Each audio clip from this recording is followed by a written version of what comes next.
Hello दोस्तों, स्वागत है आपका अपने इस YouTube चैनल पशुपालन विज्ञान A to Z पर। आज की इस वीडियो में मैं आपको बहुत ही अलग टॉपिक के बारे में बताऊंगा, जिसे हम खासकर ऐसे समय पर इस्तेमाल कर सकते हैं जब दुधारू पशुओं को हरा चारा उपलब्ध नहीं होता। आज मैं बात करूंगा यूरिया को कैसे हम दुधारू पशुओं के चारे में इस्तेमाल कर सकते हैं। दोस्तों, एक बात मैं क्लियर कर दूं कि यूरिया पशु को अगर निश्चित बताई मात्रा और सावधानी से दिया जाए तो यह बहुत फ़ायदा कर सकता है, और अगर डोज ज़्यादा हुई तो खतरनाक भी हो सकता है। यूरिया पेट में जाकर अमोनिया गैस में बदल जाता है, जिसे पेट के जीवाणु सोखते हैं और माइक्रोबियल प्रोटीन बना देते हैं। यह बहुत अच्छा नॉन प्रोटीनस नाइट्रोजन सोर्स है। इसमें क्रूड प्रोटीन अगर देखा जाए तो 281% होता है दोस्तों। वैसे जो चारे हैं उनमें 10-12%, ज़्यादा से ज़्यादा 18-20% क्रूड प्रोटीन होता है, लेकिन यूरिया 281% क्रूड प्रोटीन देता है। पूरे कंसनट्रेट राशन में यह ज़्यादा से ज़्यादा 3% तक हो सकता है दोस्तों, अगर पूरा उसमें एनर्जी हो राशन के अंदर। तो स्टार्च हो तो खूब, कम स्टार्च हो तो ये 2% ही दिया जाता है। ज़्यादातर कंपनियां ऐसे ही करती हैं क्योंकि पूरे स्टार्च सोर्सेज होते हैं उनके पास। और जो ड्राई मैटर इनटेक होता है पशु का, उसका 1% होता है। अगर आप यूरिया फीड में देते हो तो सोल्यूबल कार्बोहाइड्रेट बहुत ज़रूरी होने चाहिए दोस्तों राशन में। उनमें जैसे स्टार्च है, और गुड़ दे सकते हैं, ये नहीं हो तो खांड दे सकते हैं। कंसनट्रेट राशन का 3%, जिसमें एनर्जी ज़्यादा होती है उनके लिए ये लिमिट मैक्सिमम है। और दोस्तों, 6 महीने से कम उम्र के कटड़े बछड़ों को कभी भी यूरिया नहीं देना है। यह सिर्फ रूमिनेंट में ही दे सकते हैं, क्योंकि 6 महीने से पहले काफ का रूमेन डेवलप नहीं होता।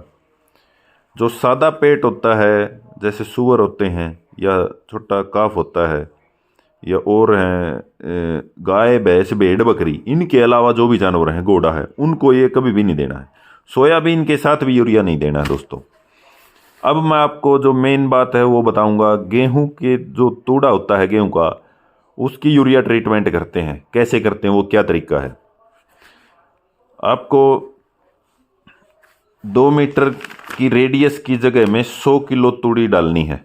फिर 4 किलो यूरिया को 50 लीटर पानी में अच्छे से घोल के उस तूड़ी के ऊपर छिड़कना है आपको, और फिर पैरों से उसको दबाना है ताकि अंदर उसके बीच में हवा ना रहे, अच्छी तरह से वो दब जाए। फिर 100 किलो ऊपर तूड़ा डालना है, और फिर बराबर से ऐसे ही 50 किलो पानी में 4 किलो यूरिया मिला के उसमें मिलाना है।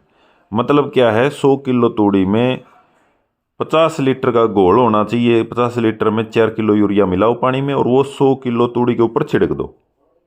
ये इसकी डोज है, इससे ज़्यादा नहीं होना चाहिए। और 10-15 क्विंटल तूड़ी हमें कम से कम एक बार में तैयार करनी है। उसके ऊपर अच्छे से 1-1 क्विंटल करके छिड़काव करके, और उसको दबा के अच्छे से ढक दो। 3 सप्ताह के बाद में उसको ढके रहने दो। 3 सप्ताह में वो तैयार हो जाएगी, और फिर जितना ज़रूरी हो उतना उसके बाद में खोल के निकालना है, दोबारा से उसको ढक देना है। और जब निकाल लो, खिलाने से 1 घंटा पहले उसको खुले में छोड़ना है, ताकि उसमें जो गैस है, उसकी स्मेल है, वो सारी उड़ जाए। और फिर धीरे धीरे ये पशुओं के राशन में आप ऐड कर सकते हैं। 5 से 6 किलो तक अगर पशु खाने लग जाए तो कम से कम 2 लीटर दूध बढ़ जाएगा दोस्तों।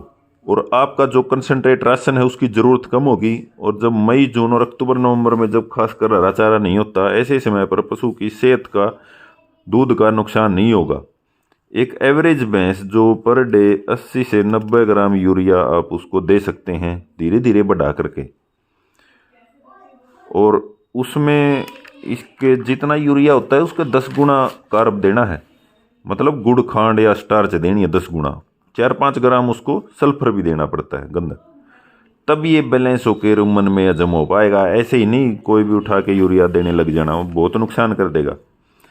बस दोस्तों, जैसे बताया है वैसे ही इसका इस्तेमाल अगर आप अच्छे से इसके कर पाएँ तो पशु से कम खर्च में आप ज़्यादा दूध ले पाएंगे। आज की वीडियो में इतना ही दोस्तों। थैंक यू, नमस्कार।